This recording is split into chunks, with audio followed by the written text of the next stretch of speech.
imagination, she was locked out, an unclean thing, which should find no entrance. In the dull, cheerless garden, overlooked by so many windows that were ready to open with a message not to do this or that, or a reminder that medicines were due, he found little attraction. The few fruit trees that it contained were set jealously apart from his plucking, as though they were rare specimens of their kind blooming in an arid waste. In a forgotten corner, however, almost hidden behind a dismal shrubbery, was a disused tool shed, and within its walls Conradin found a haven, something that took on the varying aspects of a playroom and a cathedral. He had peopled it with a legion of familiar phantoms, evoked partly from fragments of history and partly from his own brain. But it also boasted 2 inmates of flesh and blood. In one corner lived a ragged plumaged hen, on which the boy lavished an affection that had scarcely another outlet. Further back in the gloom stood a large hutch, divided into 2 compartments, one of which was fronted with close iron bars. This was the abode of a large polecat ferret, which a friendly butcher boy had once smuggled, cage and all, into its present quarters, in exchange for a long-secreted hoard of small silver. Conradin was dreadfully afraid of the lithe, sharp-fanged beast, but it was his most treasured possession. Its very presence in the tool shed was a secret and fearful joy, to be kept scrupulously from the knowledge of the woman, as he privately dubbed his cousin.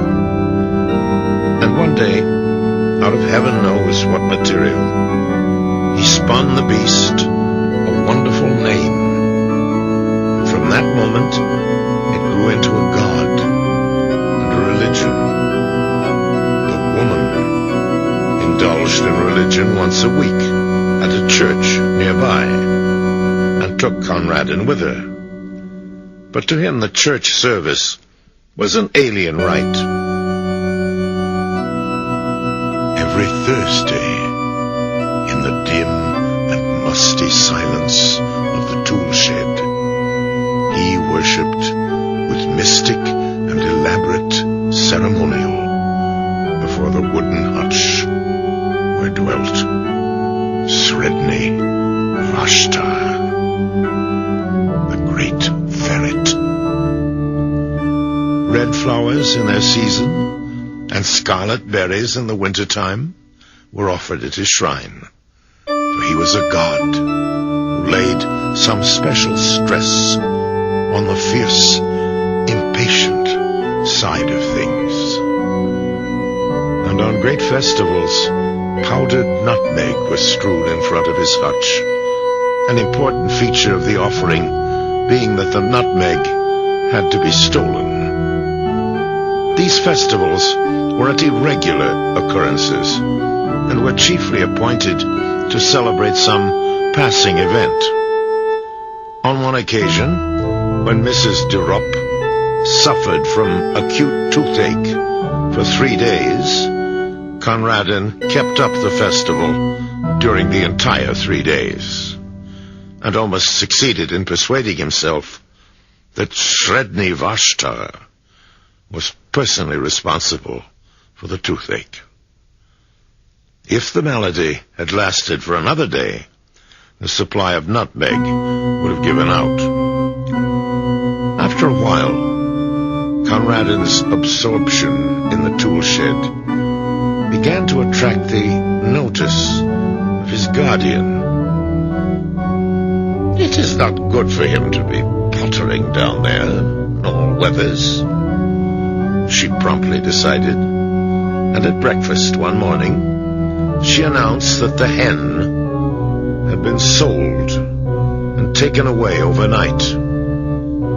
With her short-sighted eyes, she peered at Conradin, waiting for an outbreak of rage and sorrow, which she was ready to rebuke with a flow of excellent precepts and reasoning.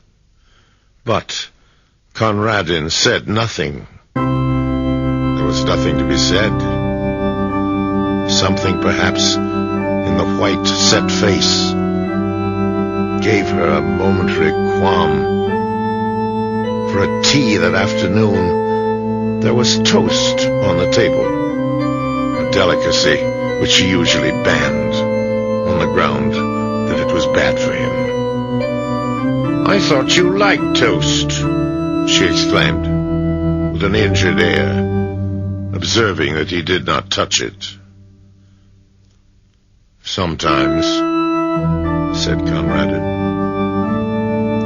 In the shed that evening, there was an innovation in the worship of the hutch god. Conradin had been wont to chant his praises. Tonight, he asked a boon. "Do one thing for me, Sredni Vashtar." The thing was not specified. As Sredni Vashtar was a god, he must be supposed to know. And choking back a sob as he looked at that other empty corner, Conradin went back to the world he so hated. And every night, in the welcome darkness of his bedroom, and every evening in the dusk of the tool shed, Conradin's bitter litany went up. "Do one thing for me, Sredni Vashtar." Mrs. de Ropp noticed that the visits to the shed did not cease, and one day she made a further journey of inspection. "What are you keeping in that locked hutch?" she asked. "I believe it's guinea pigs. I'll have them all cleared away." Conradin shut his lips tight. But the woman ransacked his bedroom till she found the carefully hidden key, and forthwith marched down to the shed to complete her discovery. It was a cold afternoon, and Conradin had been bidden to keep to the house. From the furthest window of the dining room, the door of the shed could just be seen beyond the corner of the shrubbery, and there Conradin stationed himself.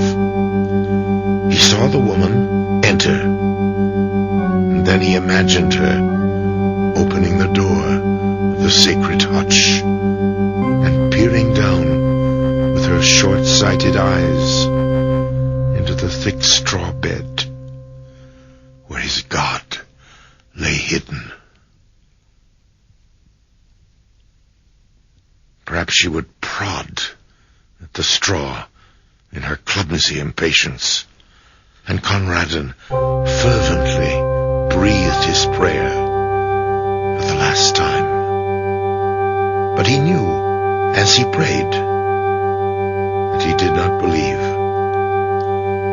He knew that the woman would come out presently with that pursed smile he loathed so well on her face, and that in an hour or two the gardener would carry away his wonderful god, a god no longer, but a simple brown ferret in a hutch. And he knew that the woman would triumph always, as she triumphed now, and that he would grow ever more sickly under her pestering and domineering and superior wisdom, till one day nothing would matter much more with him. The doctor would be proved right. And in the sting and misery of his defeat, he began to chant loudly and defiantly the hymn of his threatened idol. Sredni Vashtar went forth. His thoughts were red thoughts, and his teeth were white. His enemies called for peace, but he brought them death. Sredni Vashtar, the beautiful. And then, of a sudden, he stopped his chanting and drew closer to the window pane. The door of the shed still stood ajar, as it had been left, and the minutes were slipping by. They were long minutes, but they slipped by nevertheless. He watched the starlings running in little parties across the lawn. He counted them over and over again, with one eye always on that swinging door. A sour-faced maid came in to lay the table for tea, and still Conradin stood and waited and watched. Hope had crept by inches into his heart, and now a look of triumph began to blaze in his eyes that had only known the wistful patience of defeat. Under his breath, with a furtive exultation, he began once again the paean of victory and devastation. And presently, his eyes were rewarded. Out through that doorway came a long, low, yellow and brown beast, with eyes a-blink at the waning daylight, and dark with wet stains around the fur of jaws and throat. Conradin dropped on his knees. The great polecat ferret made its way down to a small brook at the foot of the garden, drank for a moment, then crossed a little plank bridge and was lost to sight in the bushes. Such